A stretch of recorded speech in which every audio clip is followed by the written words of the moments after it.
Kita ikuti pula perkembangan dari Sabah. Antara fokus, potensi koperasi di Sabah wajar diperluas untuk basmi kemiskinan tegar. Terus saja ke Kota Kinabalu bersama Konstantin Pahlawan. Silakan. Baik Sahi, gerakan koperasi di Sabah berpotensi besar untuk membantu membasmi kemiskinan tegar sejajar matlamat Sabah Maju Jaya menjelang 2025. Ketika ini terdapat 1,707 koperasi yang berdaftar di Sabah sekaligus menjadikan Sabah negeri kedua tertinggi mempunyai bilangan koperasi selepas Selangor. Menteri Pembangunan Usahawan dan Koperasi Datuk Iwan Benedik memberitahu dengan keanggotaan sekitar 350,000 orang, 6 gerakan koperasi di Sabah berjaya merekodkan perolehan sekitar 570 juta ringgit. Datuk Iwan berucap dalam Majlis Apresiasi Gerakan Koperasi sempena Bulan Koperasi Kebangsaan 2023 di Kota Kinabalu. Turut hadir Yang di-Pertua Negeri Sabah Tun Juhar Mahiruddin dan isteri Toh Puan Nolida RM Jasni serta Ketua Menteri Datuk Seri Panglima Haji Jinor. Mengimbau kejayaan gerakan koperasi di negara ini, Datuk Iwan berkata antara kejayaan itu ialah penubuhan Universiti Keusahawanan Koperasi Malaysia UKKM. UKKM merupakan universiti koperasi pertama di negara ini yang akan menerajui negara dalam melahirkan pelapis-pelapis profesional modal insan koperasi. Ini bagi memastikan sektor koperasi terus berdaya saing, dipimpin dan dianggotai oleh mereka yang kompeten, dinamik dan progresif.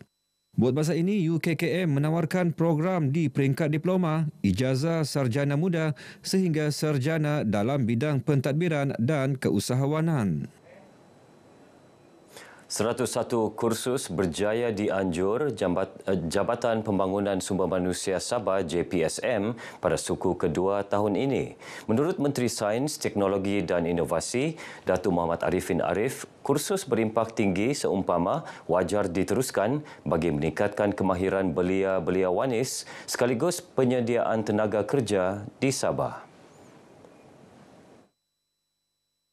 Syabas juga kepada JPSM karena memperkenalkan TVET yang ada hubungan dengan tahfiz.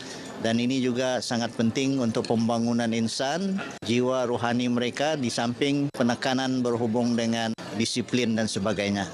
Ini antara pencapaian JPSM dan sempena ulang tahun 35. Saya harap dan saya yakin JPSM akan terus melangkah ke hadapan bersama dengan induknya, yaitu Kementerian Sains, Teknologi dan Inovasi.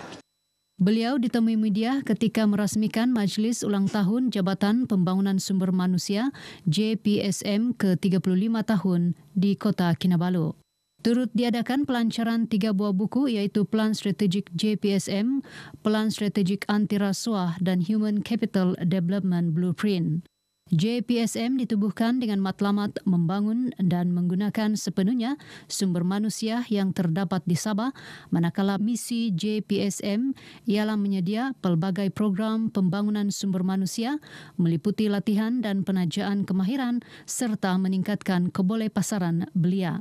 Ia seiring visi JPSM iaitu menjadi jabatan peneraju dalam pembangunan sumber manusia menjelang 2030. Tahun lepas, kerjasama JPSM bersama Pertubuhan Keselamatan Sosial Perkeso berjaya membantu 1,390 pencari kerja mendapat pekerjaan melalui Karnibal Kerjaya yang dianjurkan. Satu perbincangan antara Jawatan Kuasa Masjid Daerah Putatan, Pejabat Daerah dan Majlis Daerah Putatan akan dibuat bagi merangka pelan pembangunan arena Masjid Daerah Putatan.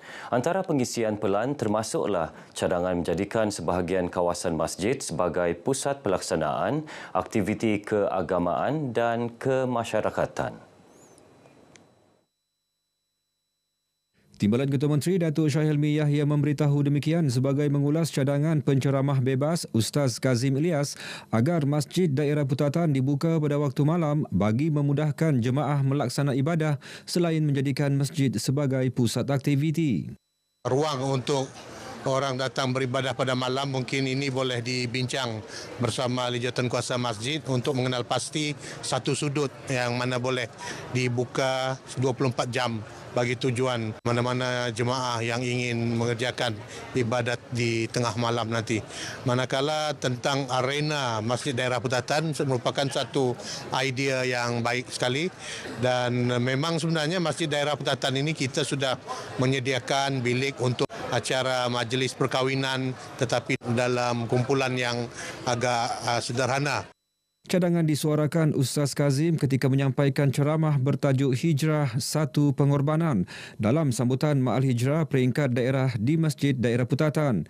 Majlis yang dihadiri kira-kira 5,000 umat Islam sekitar Putatan ini turut menyaksikan Ahli Majlis Tertinggi Usia Datuk Haji Matin Datuk Pandin dinobatkan sebagai tokoh Ma'al Hijrah peringkat daerah Putatan.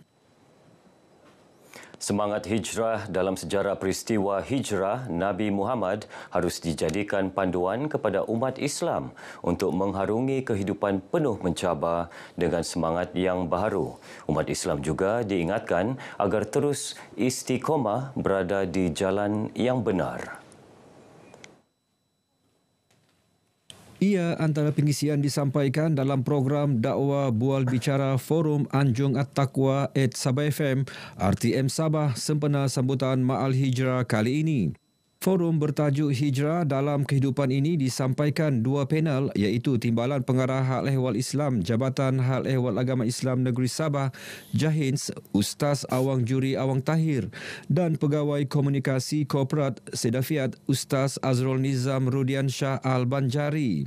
Program berlangsung di Masjid At-Taqwa, Kementerian Komunikasi dan Digital, Kota Kinabalu. Sekian perkongsian dari Negeri di Bawah Bayu bersama saya, Konstantin Pahlawan. Terus bersama Berita Wilayah untuk lebih banyak perkembangan semasa dalam negara. Kembali bersama Sahi di Angkasa Puri, silakan. Baik, terima kasih Konstantin.